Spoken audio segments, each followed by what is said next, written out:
Hey folks, your OS Reviews. You're watching our video unboxing and first look of a pretty unique device. This is the LG FX0.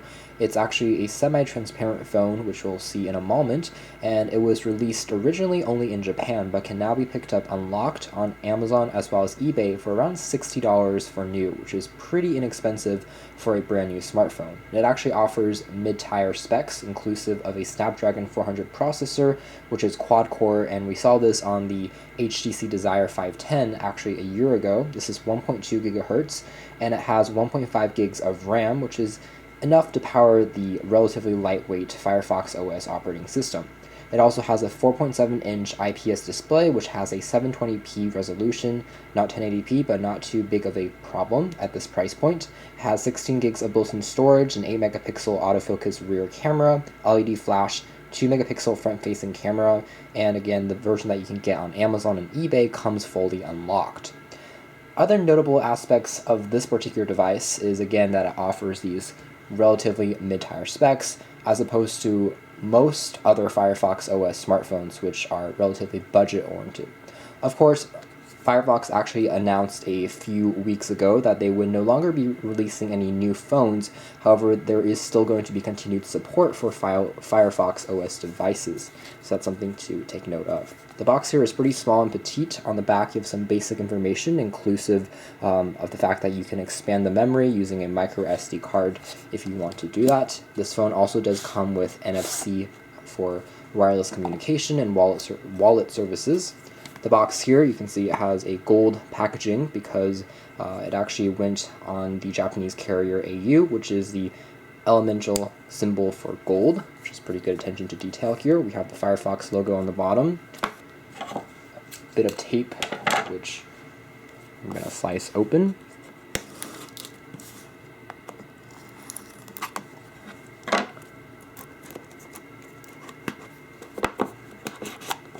And it seems that the phone is right on top. As you can see, you can definitely notice that the guts are notable even on the front here. So the plastic here is transparent, which is pretty interesting of the design choice. On the inside here, we have access to the back cover, which we'll take a look at in a moment. There's also the user manual. It looks like it's printed in Japanese. So we have some warranty information, safety guides, so on and so forth. Finally, a standard micro USB cable for charging, and also the battery itself. There is no wall adapter inside the box. However, you can charge it using any standard USB charger or by plugging it into your computer. The battery here is user replaceable, which is pretty interesting for a designer-esque device. We tend to see a lot of contained batteries these days. The battery itself is also gold in color, which again shows a lot of attention to detail. And it features a rather small capacity of 2,370 milliamp hours, although it should be enough for Firefox OS, considering that a lot of apps are actually not stored directly on the phone, but on the cloud, and so that relatively keeps things simple and responsive from an OS standpoint. So here we have the backplate, which is made out of plastic, so it is a little bit flimsy, but it does have an interesting texture on the back, which makes the phone slightly easier to grip. You have access to cutouts for the ports along the sides. And finally, here is the phone itself. So in terms of bezel size, it seems respectable, nothing too bad. 4.7 inches is a decent size, I would say. It's pretty comfortable to hold in the hand and also to pocket, so it's a nice balance for people that don't want a phablet but also don't want a device with too small of a screen. There's Wi-Fi on board, of course, as well as GPS and stereo Bluetooth. On the back, we have some protective tape for the various ports, which we'll remove.